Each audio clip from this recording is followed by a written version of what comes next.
जय श्रीराम। जन्मजातक सर्वदा जे नैसर्गिक शुभग्रह जोगकारक हे तार कि मान ना।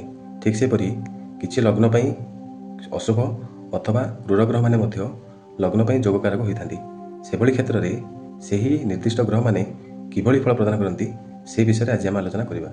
जो लग्न जोगकारक ग्रह नैसर्गिक शुभग्रह हुए एवं अकारक ग्रह पापग्रह हुए तेबे नैसर्गिक शुभग्रह मैंने अनायास जातक को शुभफल प्रदान करथांती एवं अकारक ग्रह हिसाब से जितेबाला क्रूर ग्रह मैंने अथवा पापग्रह मैंने फल प्रदान करती सेतेबेले अत्यंत निकृष्ट फल जातक को प्रदान करथांती।